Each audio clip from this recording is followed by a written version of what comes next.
Welcome to Season 3 of the Take the Leap podcast.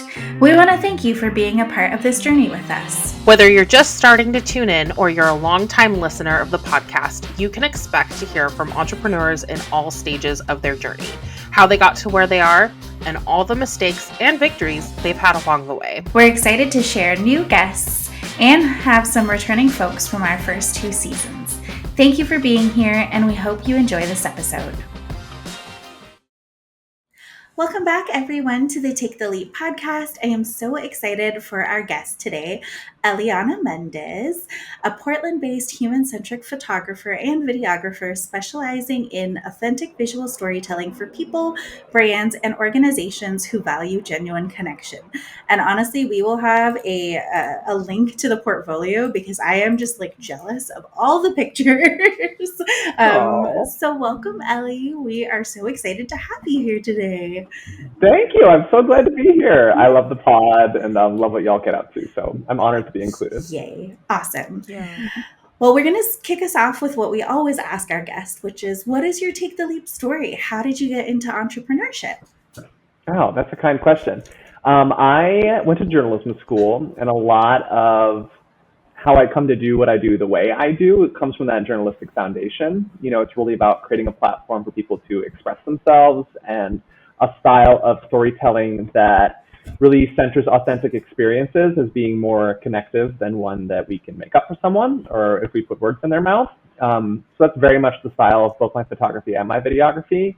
But it was a wandering road to get there. You know, I graduated from journalism school. This is going to date me, but it's 2009, and all the newspapers were really struggling, and my professors were getting laid off, and it was a wild scene for journalism. So I did social media and marketing for a living for a little while, in-house at like startups and tech companies and a staffing agency and different companies like that. And I learned a lot about community building.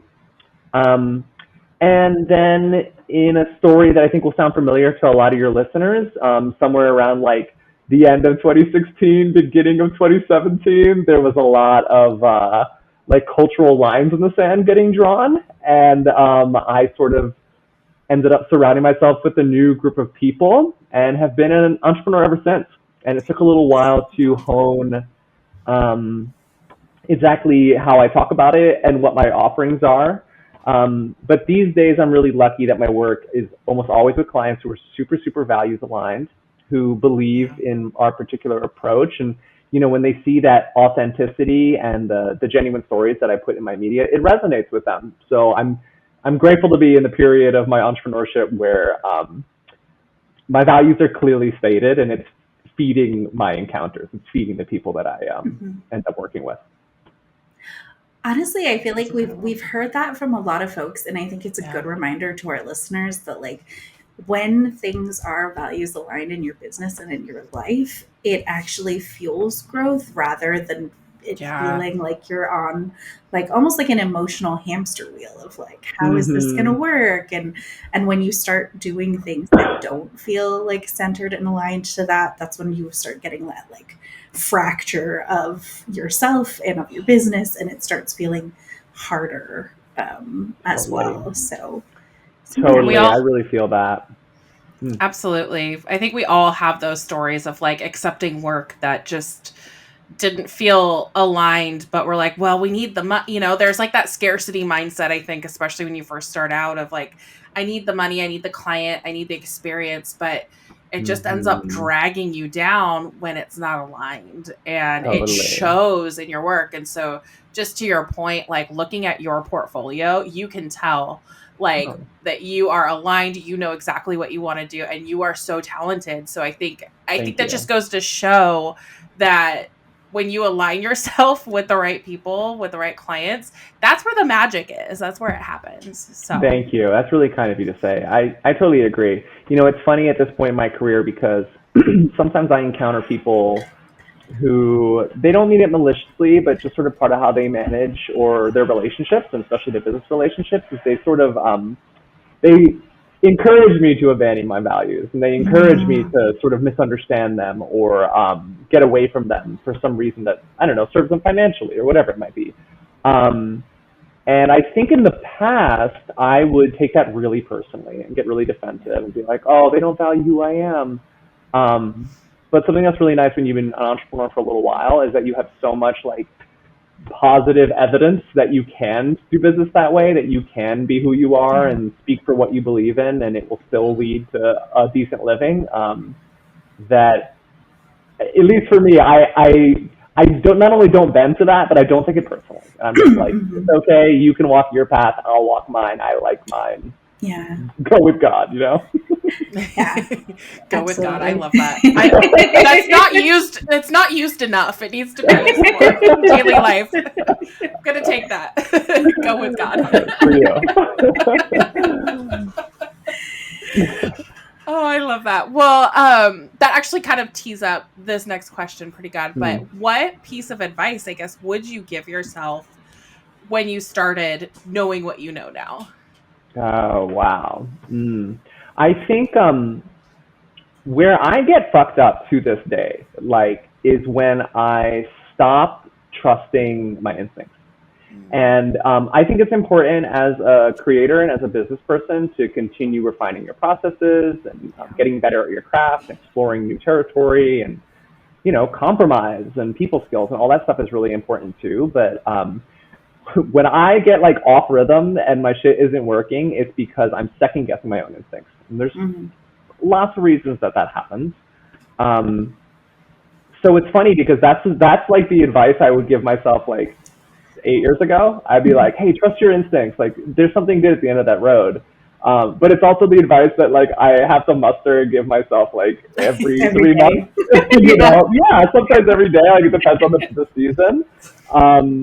And that's okay. Like, I'm down to like show up for myself in that way. But I do think that is, to me, the biggest difference between like a mature creator or a less mature creator, or same with a business person or an entrepreneur, is and it takes time to prove it to yourself, and it takes time to have some stability so that you can even like relax enough to like get to that point.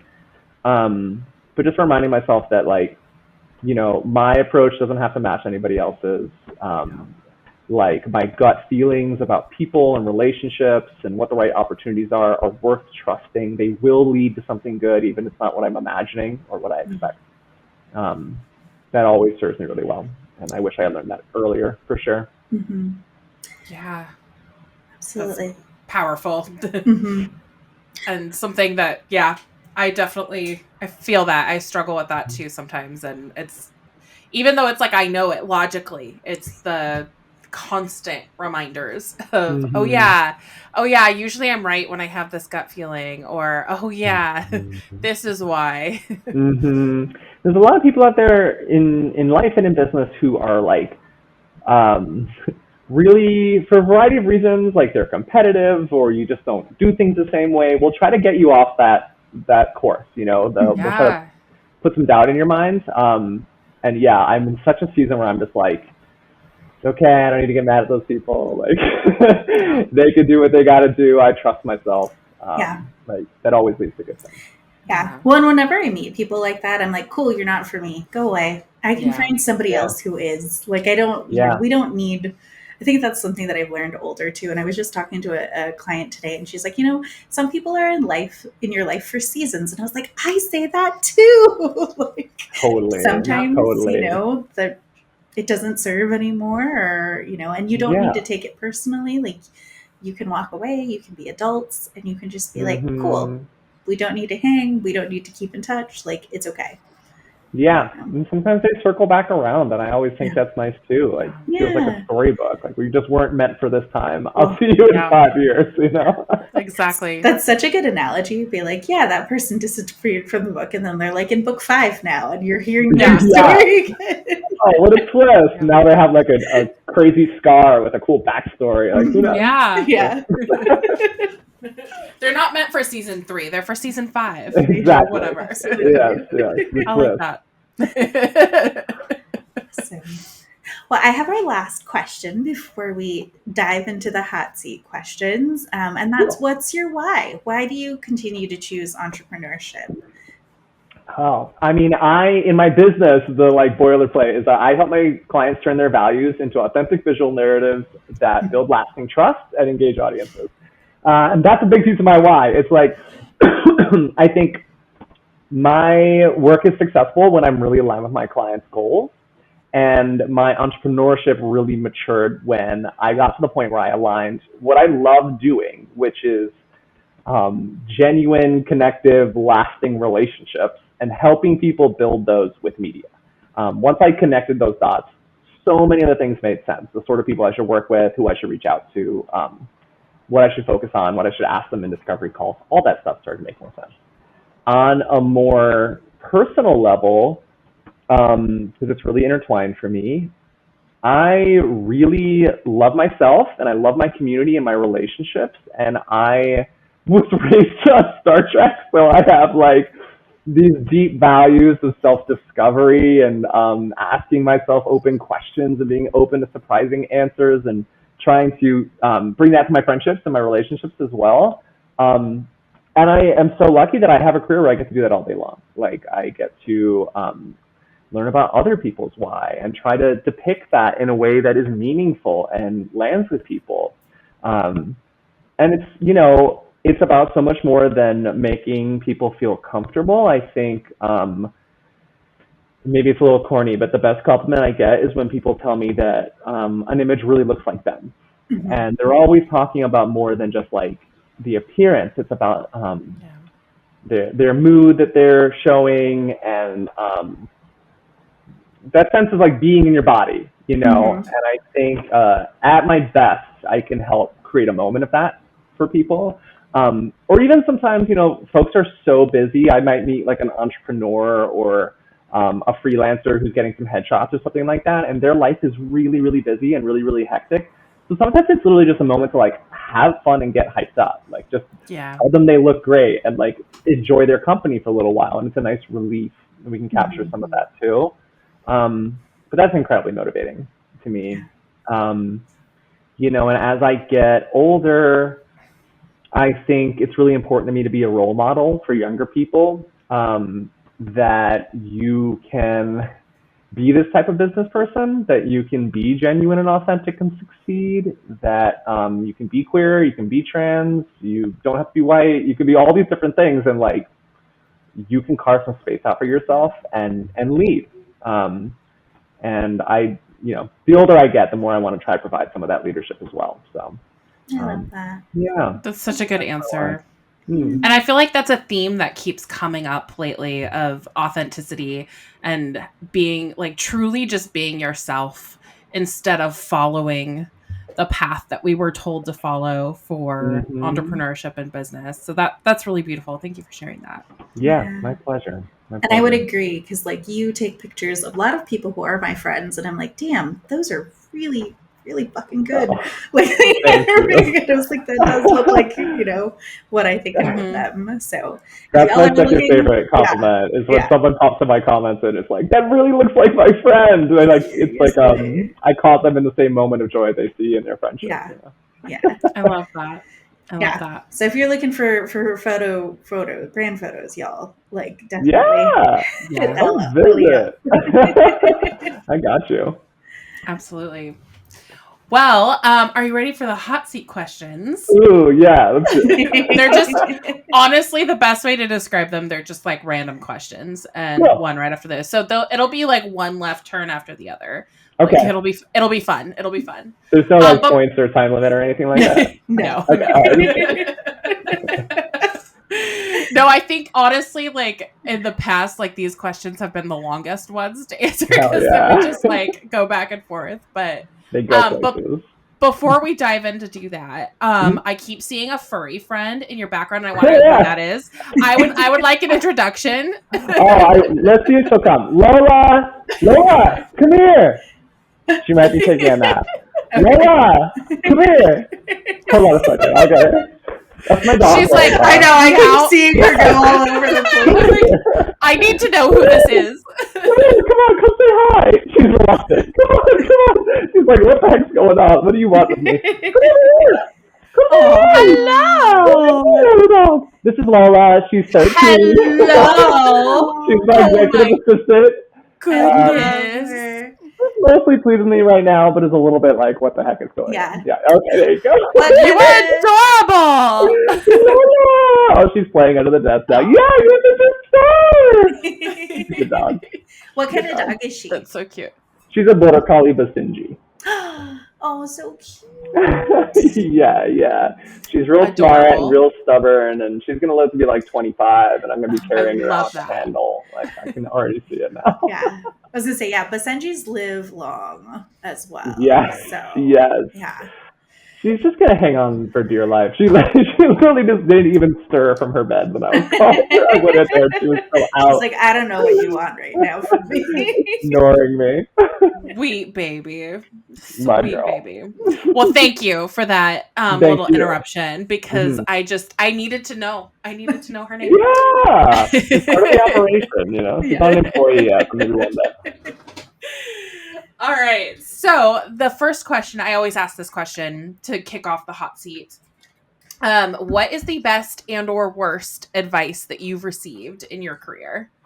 Wow, best or worst advice? That's a really good question. The best advice I've received in my career. You know, there was this period in my career, I would say about 4 years ago now, where my life changed pretty dramatically. My life situation changed, and I was super scared. I didn't know quite what was next, and if I could keep doing what I was doing. And prior to that, I had been around a lot of people, let's say, for whom like living authentically and speaking your voice, these were not values that were like common in that community, right? So I had spent a lot of years sort of stuffing some of that down, being like, oh, I don't really know. And I have this friend who I'm going to have them remain nameless just in case I don't want to be mentioned, who looked at me one day and was like, you have everything you need to succeed as much as you want. And just in this moment, my interpersonal narrative just shifted in my own head, and it went from like, oh, I have to like hide parts of myself to be successful, to like, no, I can spend the rest of my life being more genuine and more authentic, and that can lead to success, right? And this friend helped me sort of see that I already had built a stable base for that. Like, your talent, she sort of told me, your talent is proven. Like, you have the portfolio. You just have to go like make it happen now. And I think that's really common, especially in a creative career, right? Because you're always thinking about what the next idea is and trying to develop your craft, and it's hard to recognize when, like, you know, it's always a process, but like you've sort of done it. Like you are an artist. You are a photographer. Like, you've proven it. You just have to go do it now. I tell her all the time, like, that advice really changed my life, because no one had really I don't know. No one had really like slowed me down professionally enough to like recognize that in myself. Yeah. The worst advice. I mean, I could think of some people that sort of told me this. It's hard to pin it on one person in particular, but I think there is sometimes a perception in freelance. Someone might tell you to win on price, like be the cheapest, like be the most affordable. That's the way to do it. And that is a death sentence. So I guess to the freelancers out there, if anybody tries to tell you like the way to do this is to be the most affordable, like, it's bad advice. Yeah. And it's not about ripping people off. It's about like, hey, you got to be a human first, or you won't be able to do this very long. So take care of yourself. Yeah. As I tell folks, like, we all have bills, so you know, like being the most affordable and accessible is not always the way to go at all. And it keeps you from discovering what your actual value is. Like when you're trying to figure out, like I need to pay bills and I need to make a living. How do I do that? Okay, well, what do I have? What skills do I have that are valuable? Instead of the equation being like, how do I meet all the demand I possibly can? You know? Just better. That's a really good way to say that. Yeah. That's a good point. I also find that the folks who are willing to pay more are usually better clients, Definitely. honestly. Because like Yes. many of the Definitely. people who want to like lowball you or haggle with you, they're just Mm-hmm. assholes, Yeah. you Mm-hmm. know? Yeah. They want to change everything that you've done. They want to, yeah. Yeah. They want Mm-hmm. Yeah. they want everything perfect. Mm-hmm. Yeah, they might not value anything that's unique about you. You know, they might just be Yeah. looking to like sort of check that box, and the way that you check that box isn't of value to them, and that's okay. Like Yeah. they can get whatever products they want out there, but Yeah. I am in the business of like working with people who my approach and creative style is part of what they're paying for. They recognize Right. that as part of the value. It's just a better arrangement for everyone. Totally. Yeah. I love that. So Great cool. answer. Thank you. Awesome. Okay, so totally pivoting, but not too far. Yeah. You were very publicly open on social media recently about your transition. So I'm Mm-hmm. just curious, like, how has this identity shift had an impact on your business, or has it at all? Oh, that's a good way to ask that.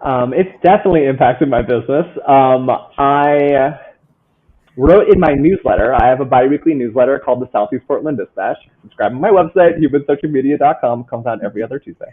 I wrote in my newsletter shortly after that happened that, um, well, let me say this. A few things that are interesting about the experience of transitioning online, right?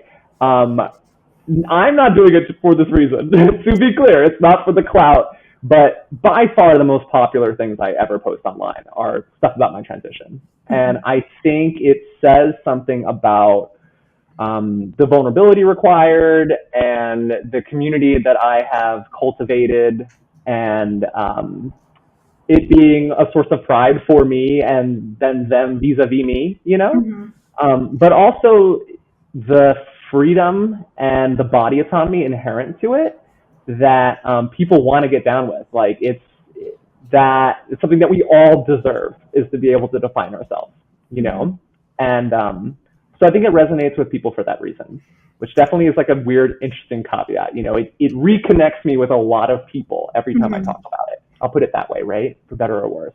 Yeah. By and large, everyone is so wonderful and so positive, and like I actually frequently tell people that like being trans is like the second most profound spiritual experience I've ever had. This is so corny, but it's true. Entrepreneurship is number one. It's like Okay. Yeah. Yeah. like entrepreneurship has like made me ask like these deep questions about how I want to live and who I want to do it with and why Mhm. I want to do it and who I want to do it for. That are so meaningful.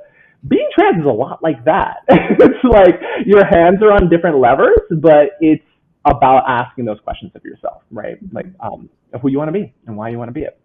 Um, the reason I mentioned my newsletter is that after I posted that letter about changing my name, and a big part of what I talked about is that when I first came out as trans, I was really attached to my name and didn't imagine ever changing it and liked it. And this funny period happened for me this spring where it just felt like I was dying. It was just like something in me is dying off. And it's really complicated because I'm still a very complicated being, but it was like this brief period where that person was gone and someone new was here. And it was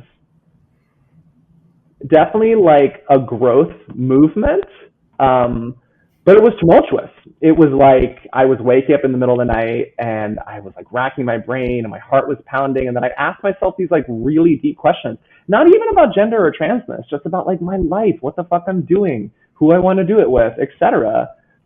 And I'd come to these like huge spiritual revelations like every single night, and I'd write them down, I'd illustrate them, and I'd try to understand what was going on, right? But anyway, this is all to say that one person who was trying to hire me, or let's say we were in the beginning stages of talking about a gig, reached out and let me know that because I had described that tumultuous moment, they had decided not to hire me. And the way they put it is that they're professional and they need to make sure they can trust people. And if my mental state is all over the place, etc. And it was a really interesting thing that happened, right? Because it helped me notice this pattern that I think every time in my life I've tried to be like messy or genuine or authentic or grow into more of that authenticity, represent the like complicated totality of myself.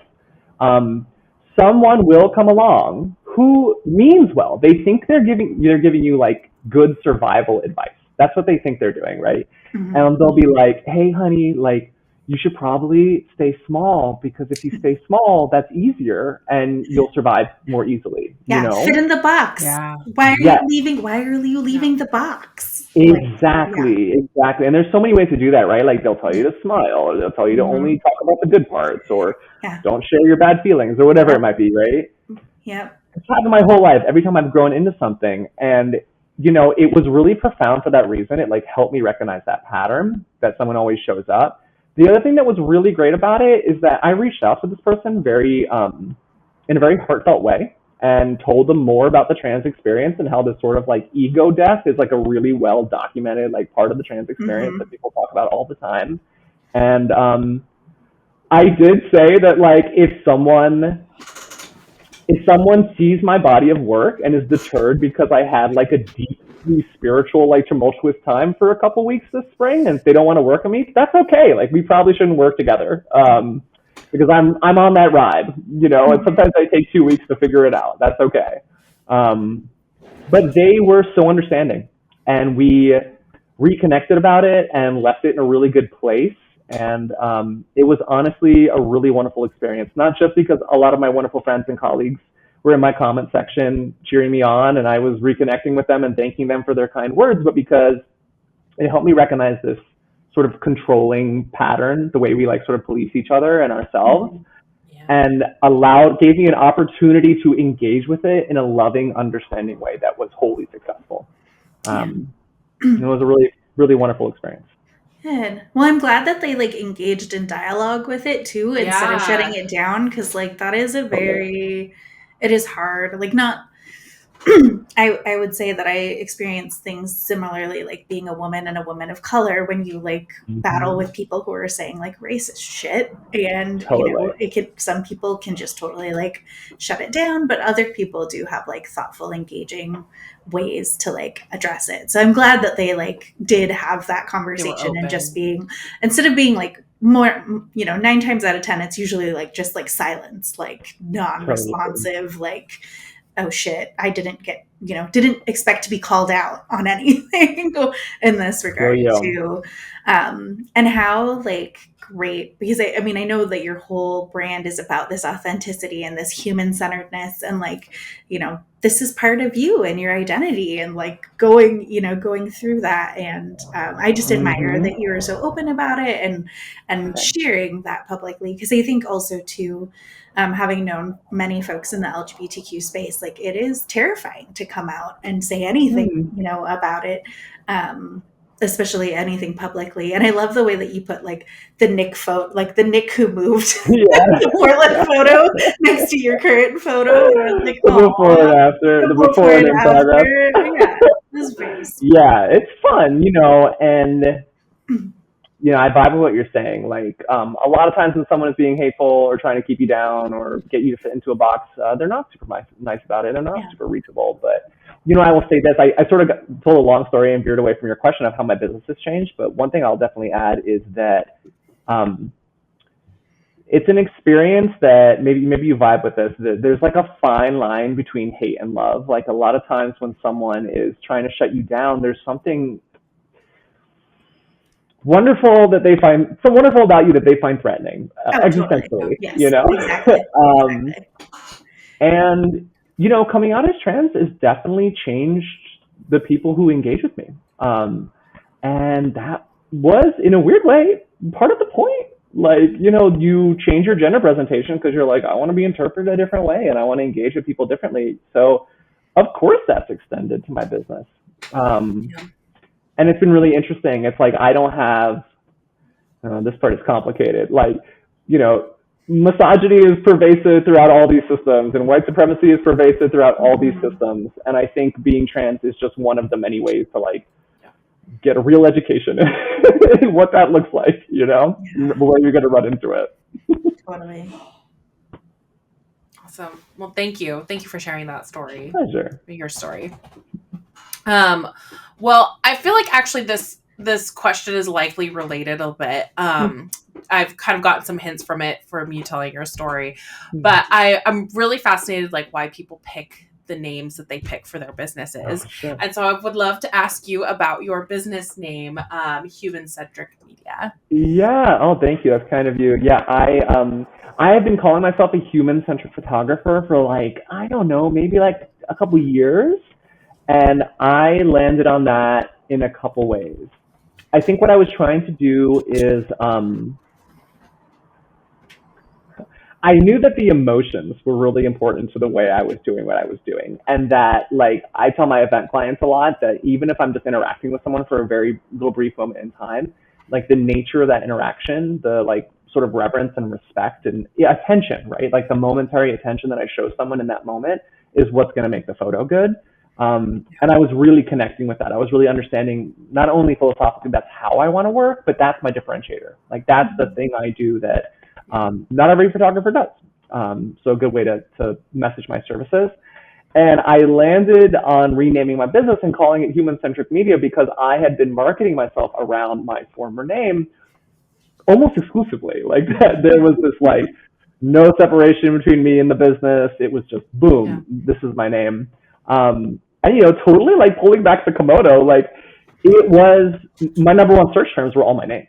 Like that's how I got SEO was my name. And I reached this place in my life where I was like, ooh, I think I might want to change my name. But like, oh shit, something's happened. And so I started thinking about, well, what should I call my business? And for me, it was just like a really natural rebrand because it describes exactly what I make, how I do it, who I do it for, and the philosophy behind it. And it's been like a really natural evolution. I try as much as possible to talk about like the way I do what I do. And that's all about centering emotions and creating a platform for people to express themselves and treating them like humans. And my personal story and my transness are definitely like, they're connected to that. It's like part of what, not just in my business, but in my transness, I am like studying about myself is like my humanity. That's what it's all about. So I think it aligns in that larger, more spiritual way for me as well. I love that. Jinx. I know. We do this with each other often. We have the same catchphrase. I know it's genuine. I really appreciate it. Well, I also know that you have another side to your business. So I wanted to give you a platform to talk a little bit about Ultramarine Photo and like what inspired you to do the work there. Oh, thank you. Licensing was sort of a growing side of my business. I have a few clients in town that use my photos for like their email newsletters or their social media accounts or trying to drive extra engagement, get a little better media in their communications. And I started Ultramarine Photo because in very Shark Tank fashion, I discovered a gap in the market where on one side for photographers, a lot of the traditional platforms for, they would call it stock photography, they pay very little out to the artists. It's like a teeny little sliver of some subscription revenue, and they're all sort of moving in this direction right now where they are conglomerating and they are like, it's all subscription based. If we don't have, we have so much stuff in here. If we don't have it, we'll generate it with AI. That's increasingly their business. Yeah. I also saw this gap where the companies that are out there running image libraries that offer a little bit more to the artists or respect their artistic perspective more, they're really focused on photos of people. They're focused on like lifestyle images and stock photography of office spaces and, meeting tables with varied types of people around it, stuff like that, magazine style shots. And I saw this gap for place-based imagery because there are a lot of organizations that are trying to speak to our sense of shared environment, the communities that we live in, the work that they do to improve those communities. And I also saw this opportunity to explore these environments along the Pacific coast. While they're changing a lot over the next few decades, these environments are going to evolve and change and grow, and like technology and communal evolution will be necessary to keep them above water, like quite literally, you know. And I think there's a real opportunity to sort of study who we are and how we build communities as that happens. So Ultramarine Photo is an artist-owned licensing library documenting coastal cultures from shore to city. It focuses initially on the American West Coast, but we're going to be expanding all around the Pacific Rim. We cultivate collections of images that are built around a theme, exploring the relationship of human communities and their environment. And we really try to allow the photographers to tell the story they want to tell. It's about centering their cultural perspective, why they think this is important, the technical and photographic style that they bring to their imagery. All that comes along for the ride. We're not trying to like homogenize it, you know. It's really wonderful. We're getting to make wonderful like collaborative relationships with photographers. They get a 50-50 revenue share of any license sold, and they maintain all their copyrights. And we have different tiers of licenses. If you want something for your email newsletter and it's under 1,000 subscribers, $25 gets you a beautiful custom image. It's not available anywhere else. So yeah, I'm really excited about it. If you know a photographer who takes really beautiful environmental cityscapes or landscapes or community-based imagery, get us in touch. We're looking to add more contributors. Yeah. That's awesome. That's really cool. Yeah, I can't remember when you and I chatted, but I know that was one of the things we were talking about was Ultramarine, and I was like, this sounds like a great idea. And then I was glad when I saw it got launched. I was like, sweet, it's happening. Yeah, thanks. No, I'm really excited about it. Like, you know, I want to build a way that helps photographers make a living, like not just some spare change or like.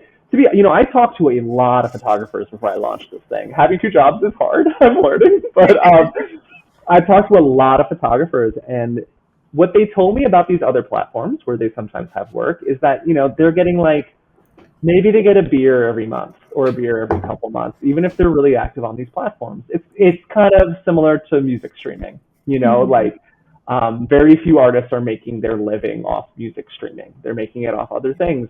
And so I wanted to find a way that really values people's cultural and artistic perspective and helps them make a living and can do so after I'm gone. You know, if I play my cards right, I want this to be a way that these photographers and photographers throughout the future, anywhere that touches the Pacific can make some good money. So that's what I'm trying to do. That's awesome. Yeah. I love that. I love that so much. Well, moving on to kind of our next question. Honestly, I feel like a lot of these questions are kind of related, and you've kind of touched, but sharing your story, I feel like you've kind of touched on a lot of it, but I want to go a little deeper. So you've talked a lot about your approach is very values led, and that's on your website and your messaging a lot. You say that, you know, you create values led photos and videos production for companies and people, and I kind of just want to know a little bit more about like what that means, values led photography, and then why do you think organizations need that in order to share their own stories? I appreciate that. That really hits the nail on the head. I think for me, there's sort of two big parts of it, right? It's how I treat people and the way I make people feel with my presence, right? Like, I really believe that my subject's experience, if they have a good experience making the media will probably be good. It will probably be effective.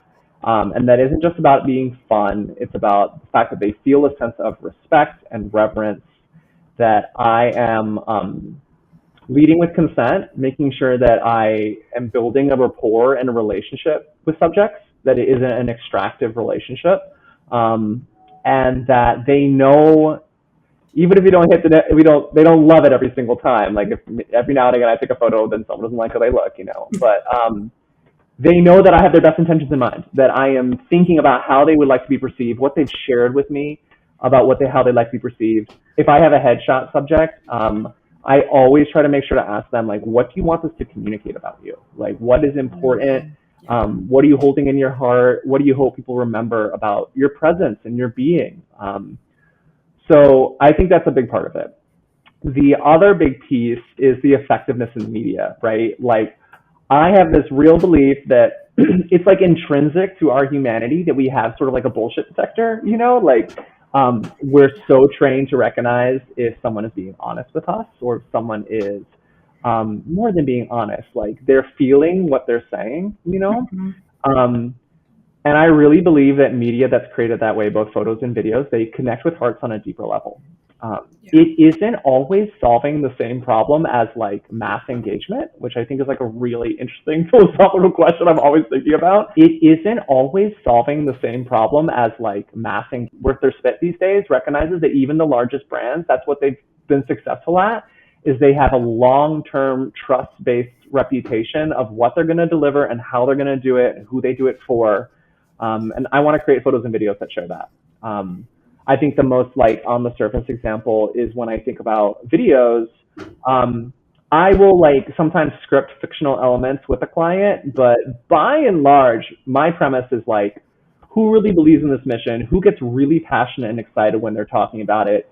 Let's put them on screen and let them tell their story the way they want to tell it, because everything to like their style, to the way they speak and their mannerisms, and like if they say in a really particular way that's really unique to them, leave that shit in. Let them be humans. Let's see the like complicated totality of how this person expresses themselves, because there's something in the uniqueness in that that will feel real, and people will know that it's real, and they'll tune in as a result, you know?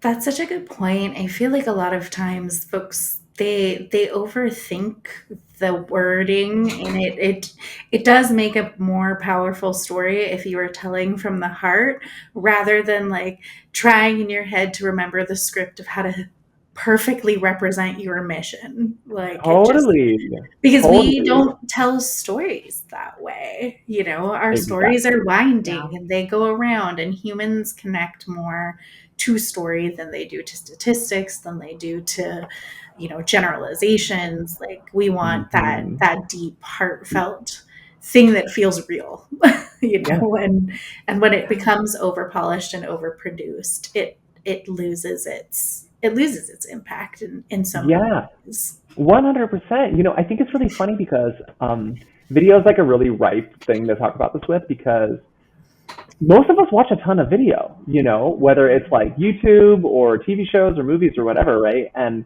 people sort of know instinctually that like if a movie feels fake, you know, people talk about like, oh, the studio got involved in this one. It's just like the characters don't sound real, or they don't talk like humans, or like, and that's just a whole nother art that I really respect, right? Is that they're building like efficiently made, big budget scripted content that still gives you that real human feeling. That's awesome. I fucking love that.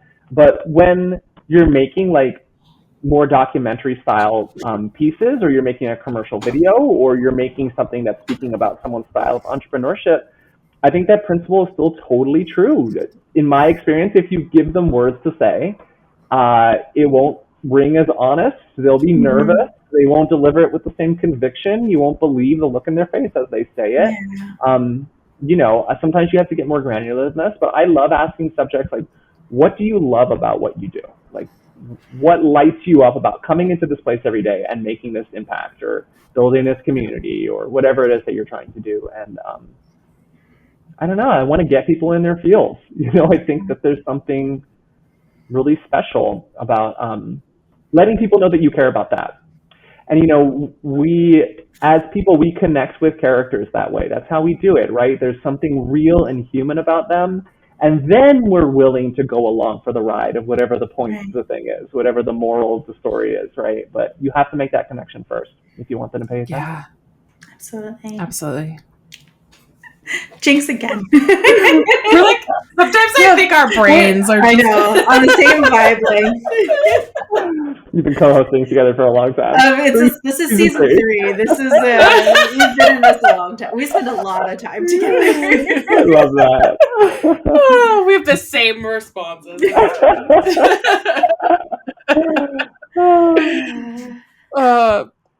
Well, I have our last question that we're asking all of our guests for this season, because we are going to make lists of all these things. But what is a piece of media content, a song, a movie, a book, a podcast, whatever, that you are obsessed with or really digging right now? Oh, good question. Hmm. What's coming into my mind is not something that I've been like watching religiously every day, but have y'all ever seen the movie Do the Right Thing? No. I watched it a long time ago, but yeah, Oh my it's great. God. I've been thinking about that a lot. I was actually down in San Francisco making a video for a client, and there was a big mural of one of the characters, Radio Raheem, on the side of a building, and I got to thinking about it and came home and watched it. But that movie is on my mind because it is summertime and it's super hot, and the way they deal with, I don't know, societal power structures and dealing with the heat simultaneously is fucking delightful. And I'm a huge fan of Rosie Perez. I don't know if that's obvious, but I think, especially as I changed my name and was thinking about role models, I think I was thinking about Rosie like a lot more than I have been saying out loud to people. So shout out Rosie Perez. I spend the whole summer as much as possible dancing my ass off and trying to enjoy myself in that way. And she's a New York dance hall legend and starts that movie with the dance number. So yeah, I find that deeply inspiring right now. It helps me get focused on my joy in my art making, and also what's important values wise. That's great. I'm going to add it to my list. You should. It's a fucking classic. Like I was going to say, I haven't watched it in a really long time, but I've been in like the 90s, 2000s movie rabbit hole, like rewatched Clueless and Bring It On and 10 Things I Hate About You. Is this Kirsten Dunst is in Bring It On, right? Bring It On, yeah. I love Kirsten Dunst. Yeah. I remember in college, we studied the ad campaign for that particular movie, and they presented it like through, I should find their commercials for it, but it was like a race war, like a race war between the two. It's like the way that they like presented it through the commercials, and I was like, oh my gosh. Totally is not what that movie is about. No. Totally. I feel you. It's like the surface level read on it. Yeah, I was just so funny. Gosh. But yeah, Gabrielle Union and like. Oh, that's right. Yeah. No, like classic. Like in her 40s by then. Oh, I don't know. Such a classic movie. You wouldn't know it to look at her. Just like an absolute star. Even now, she looks She's incredible. I adore her. Oh my gosh, now I really want to go watch that movie. It's on Peacock if you have Peacock. Yeah. They have like a whole section of like old 90s movies. Movies. Yeah. Well, it's almost Practical Magic season too, which I'm really excited about. I don't think I've ever seen that one.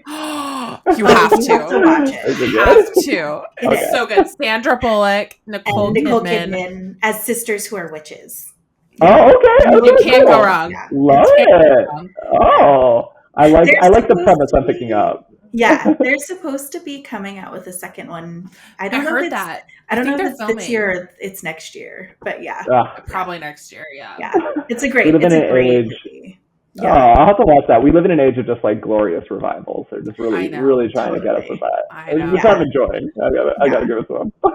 I know. That's how you know the millennials are getting old. Exactly. They're just bringing it back. Yes, it's back. My friend went to go see the Backstreet Boys the other day, and I was like, this is amazing. Oh my God. What a time.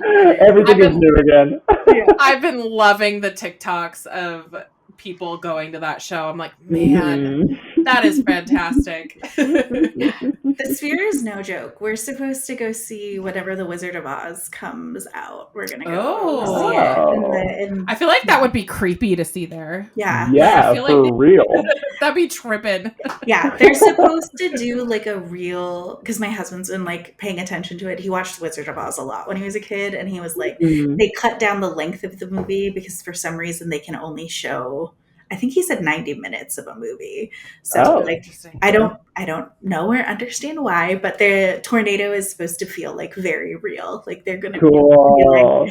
actually blowing stuff at you. And I was like, Cool. I was like, that's cool, but also worrisome. Sounds fun. Are y'all familiar with the Dark Side of the Rainbow thing, where if you like play that Pink Floyd album at the same time, Backward. it like Yeah. yeah. I feel like the sphere is gonna smell like weed that night. Is what I'm trying to Yeah. Oh, yeah. That's fair. That is totally fair. Yeah. say. Sounds fun. Awesome. That's awesome. Well, we've come to the end of our time. If there was anything else you wanted to share with our audience or anything that we didn't cover, like where should they find you? We will have everything in the show notes too. But yeah, we wanted to turn it over to you for any last thoughts before we close out. Oh, well, it's been super fun. It breezed by. I really appreciate the way y'all host. Like the journalist in me admires the way you approach this. So kudos to you. Thank you. It's been a pleasure to be here. I am on Instagram and on Pinterest and on LinkedIn. It's Human Centric Media and Ultramarine Photo. Subscribe to my newsletter. It's called the Southeast Portland Dispatch. It's banging. I put some good shit in there, and I speak to people in a real way. It comes out every other Tuesday. You can sign up on any page on my website, literally any page. What else? I loved being here.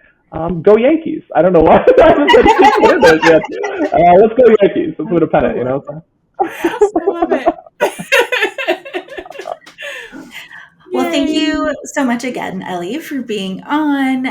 Everyone, thank you for listening today. As always, you can always send us a DM on Instagram or send us an email at aloha@taketheleap-today.com if you have any guest recommendations or any listener feedback. And we will be back in your earballs very soon. Take care and bye. Thanks, everyone. Bye. Thank you for tuning in to another episode of the Take the Leap podcast. Check out our show notes to connect with us and our guests. If you have questions about the episode or ideas for future topics, send us a direct message on Instagram or email us at aloha@taketheleap-today.com. If you're interested in being a guest, fill out the guest interest form on our website. If you're a new entrepreneur who is looking for a roadmap to move your business idea forward, check out the Take the Leap course on our website, taketheleap-today.com. Members who join the course also have an opportunity to join us in bi-weekly co-working and group coaching calls to build momentum and work on your business. And if you'd like a flavor of what we offer, sign up for our free webinar with the 9 essential steps you need to launch your business with clarity and confidence. See you next time.